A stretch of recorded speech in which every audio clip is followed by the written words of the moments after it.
All right, another few days of training. Monday, overhead press. This is 230 and 3 sets of 5. This is the best that overhead press has felt in well over a month.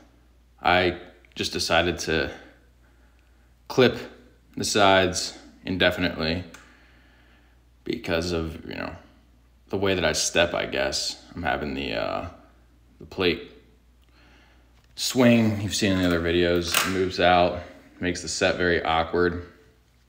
It's partly probably why it felt so good.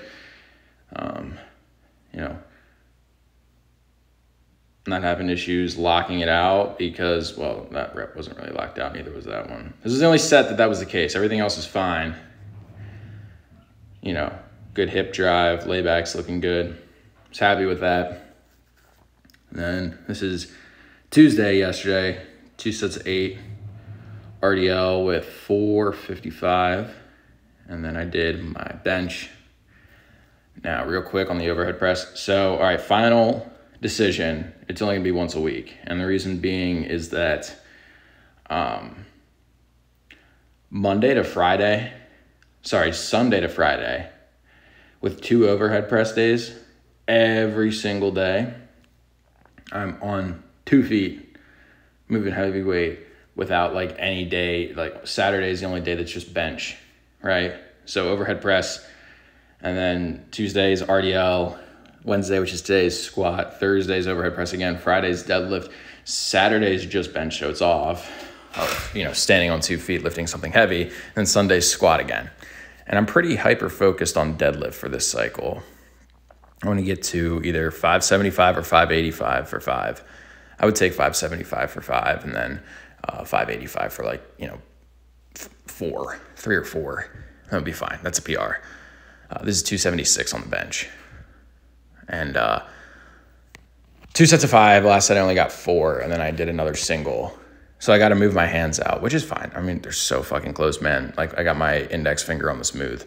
I figured that, I could only get, I was lucky to get 4 sessions out of a grip this close. It's pretty insane. And like I said, I'm progressively going to move that grip out until it's completely optimal, any wider, and it's just going to be worse. So all good. Don't care. But instead of making Thursday a second overhead press day, it's going to be a bench day. So benching 3 times a week still, and that's good because I'm more focused on bench than overhead press. That's just an accessory for bench right now. And then it gives me that break before Friday, which is the deadlift day, which is to me the most important day right now. I haven't peaked my deadlift since December 2023, so that's good. I think that'll work well because I'll tell you what, squats today sucked. You'll see that in a second. Oh, there's the failure. I didn't even try. I held it up there for a minute. I was like, should I just rack it or should I try? And then I bring it down and I'm like, nah, fuck it. And then, literally just stood up, put the weights back on. And then there's a very difficult single because it was 10 seconds of rest. Here's today's squats. Felt terrible, but that's because of the RDLs yesterday. So I'm going to have to get used to this. The 4 days before next squat session, very thankful for that. Now, 2 of them I can be laying on my back. 1 of them will be deadlifting, which, not great, for squat, but it'll be fine. And the reason being that sucks is I always have a bad relationship with, if I deadlift a day before and then I squat the next day. But also, when you think about the RDL, what is it? It's pushing your butt and your hips back and coming back up. Well, it's a low bar squat. Same thing with just more knee bend. So I kept trying to use more chest drive than hip drive, and it made the squats really, really slow, and they felt terrible. But I didn't fail any reps. But you can kind of see here, if you look at the hips and the shoulders, they should be moving up at the same exact speed. Neither should deviate away. And you can kind of tell that some of them are good. I think I'm beating myself up a bit much because I, was like, man, that set felt terrible. And then I watched it back. I was like, not so much. But definitely this set here, you can see my chest rise before my hips on some of these. like right there. You see it comes out of sequence. I thought the third set was my worst, but that didn't end up. I actually think it looked the best when I watched it back. This rep I know was really, really good. I felt that it was good when I did it. I was like, man, that's great. But then I didn't take long enough in between this rep, and it felt really shitty. But then when I watched it back, it's like, well, you know, there's a little bit of like shifting the weight forward, but other than that, the technique is, you know, pretty sound. That wasn't that bad.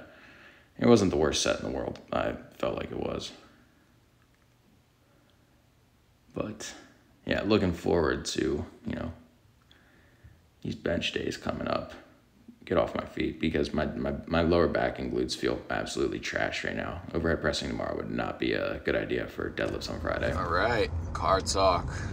Let's talk about deadlift peaking. As I said in the voiceover, that is the most important thing right now. So really just building up, you know, El Clasico starting strength style. You know, most of the programs that are you know, more popular to come out of that kind of space, whether it be NLP, fucking hold still, NLP, Texas Method, HLM. A lot of those programs just imply, you know, that single set, you know, for novices, 2 sets, you know, 2 days of deadlifts. But for the more intermediate, like HLM or Texas Method, you know, just that single set of 5, you know, once a week on, you know, Fridays or whatever is sufficient in, you know, peaking for a deadlift. So that's what I'm rocking right now. Just that, you know, single set of 5, just like I did back in March. And I'm adding 10 pounds a week, as I started fairly low. I started at 505. This week is going to be 535. Next week I'll tie my all-time best. And I'd like to drag it out for 3 to 4 more weeks after that.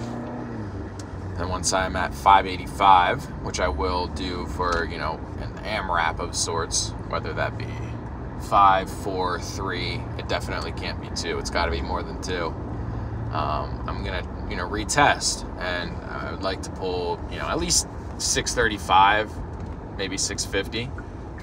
We'll have to see how I'm feeling when I get there.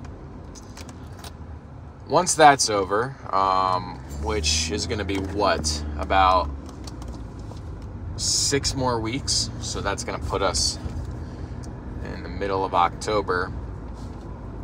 I'm going to drop back down pretty significantly, and then I'm going to come back, and that'll be a more drawn out period of peaking my deadlift.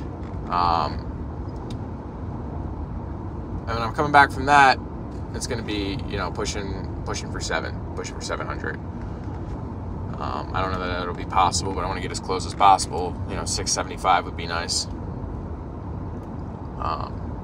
And then the way that I'm going to do that is I'm going to do, you know, kind of the typical taper that you see in American power. It was pretty popular in the 90s, American powerlifting, where you basically would have these guys who would kind of taper their reps down by each week. So, you know, they'd start, you know, far out. Let's say it's 12. That's pretty typical for your progression. You know, that first block, 3 weeks is going to be higher reps, and slightly lower for the next 3, slightly lower for the next 3, and then we're getting down to singles. So for squat, I mean, some of those guys would, you know, do sets of 20 those first couple weeks. It would just be 1 day a week for each lift, pretty much. And that was pretty standard. Maybe 2 for benching. And, you know, for squats, it was like, you know, they would work up to, you know, sets of 20 or very, very close for those first 3 weeks. And then they'd work, you know, down to, you know, singles by that 12th week. Deadlift pretty similar. I'm not going to do sets of 20 on deadlift, geez, but I'll be taking pretty much AMRAPs with lighter weights and then working my way up. I might start at, like something like 500, do it for like a set of 10 to 12, and work my way back up. My goal at the end of that cycle, which is probably going to take me from like October into, February, it's going to be 600 for 5. Like I said, it's pretty popular, in early American powerlifting circles.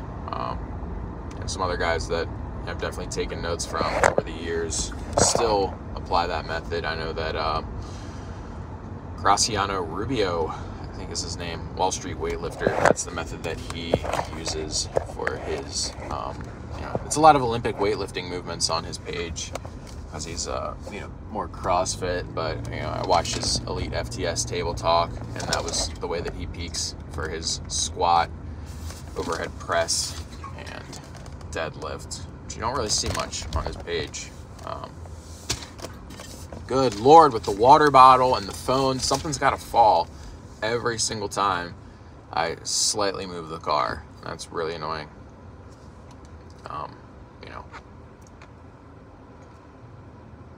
So, I think that's the first guy that I'd heard the method from. And then another guy that definitely does that for deadlift is Buck Tow Truck, another guy that I take a fair amount of inspiration and methodology from. So I did that last fall on my squat, but I crashed and burned pretty quickly. I think I was under recovered. I jumped to my next squat day too quickly because I was only squatting once a week. I think it was like once every 5 days or something like that was the way that I did it. And I did pretty well. Like, I did end up hitting some PRs. It was the first time I'd squatted 405 for more than 10. I squatted 405 for 11, 420 for 9 or something like that, 440 for, I don't remember if it was like 7 or 8, and then 460 for 4. And I jumped up to 480, and I just crashed and burned. It was really, really deflating once I got to that point. But I think that I just did the next day too quickly, and then I got, kind of pissed off and started using other movements anyway. Because at that point I was going through like a weightlifting phase, and I was like, man, I got to start front squatting. So got derailed there, but yeah, definitely pretty good for, most of the power lifts. Something interesting. I forget what I think it's called, like a taper. Well, obviously a lot of things are called tapers, but I think I don't remember what that actual classic American model is called. I do think it's just American powerlifting taper, something like that. I don't know. You can Google it, but basically what I told you is the gist of it. Yeah, so that's the deadlift plan. One thing I've been doing lately, or kind of discovering lately, is I'm trying to up my calories right now, because I'm not getting into the thick of the cycle quite yet. Nothing's like fucking nose bleeding hard, but getting there shortly. So I've been trying to find good foods for the bulk, to make sure that my weight is going up and my calories are sufficient for this progression. Usually eating a lot of beef, but I found out lately that a good cheap option that's like fairly, it's okay for calories is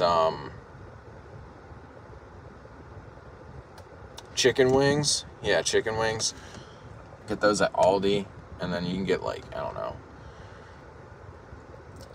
how many wings are in like the family pack, but the family pack is like $10, $12, depending on how many you get. And then if you get like 12 wings, and then you break them in half, then you can eat so it's technically 24 actual wings. Like if you bought it at a like a wing place, it would call that like a 12 pack.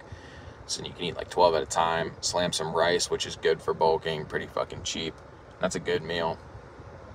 Cheaper than that is chicken drumsticks, so I'm planning to get some of those for, you know, next week's meal prep. That's basically the same thing as wings. But they're bigger.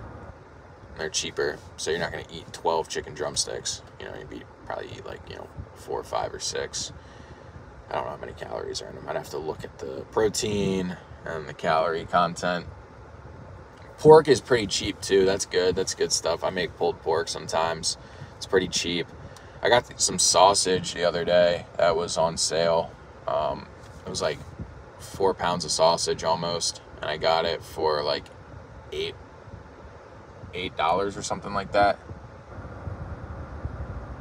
Yeah, I think it was like 15, but it was on sale, so I got it for like half off, something like that. It was pretty crazy. It was a really good deal, like $8 for 4 pounds of sausage, and then I can make that into like, you know, I separated it so I could have that throughout like 4 meals, so that's pretty good. Yeah, beef is really good. Like, that's like the creme de la creme of proteins, but it's just expensive, and, you know, not being, you know, very financially stable like myself, got to figure out, you know, bulking on the budget. Oh, another good tip: if you're a dairy consumer and you like, you know, Greek yogurt, that's really good. It's calorically dense. It's, you know, you can eat half a tub and not really know. Like, I eat half a tub a day. You know, you get like the store brand from a place like Walmart. Like, you get like the great value. That's a good deal because you can get, it's like $3 or something. And that's good. That's a good deal. $3. And then, you know, maybe if you don't want to go crazy like me and eat half the tub, then you can like space it out into meals, and then, you know, it's going to run you like $1 every time you eat the yogurt. So that's good. And that's what you want, is you want to get, that's the way that I calculate it, is, you know, how much is this a day, you know? So with those wings, if it's like $10 for the family pack, then it's like, all right, that's a $5 meal. It's $5 of wings a meal, which is far better than you're going to do if you buy it from buy them pre-made. And then the rice, you know, rice is always really cheap. And then so you know, I'll have like a cup of rice with that, a cup and a half. I don't remember how much it is. I remember last time I made chicken wings, I did it was 2 days worth of chicken. And then I did 1.5 cups of dry rice, and I spaced that out through 2 days. So I don't know how much that is wet, but yeah, that's a good meal. And then, you know, you calculate that out, it's like $6 a meal. That's really good. So that's the way that I see it, is, you know,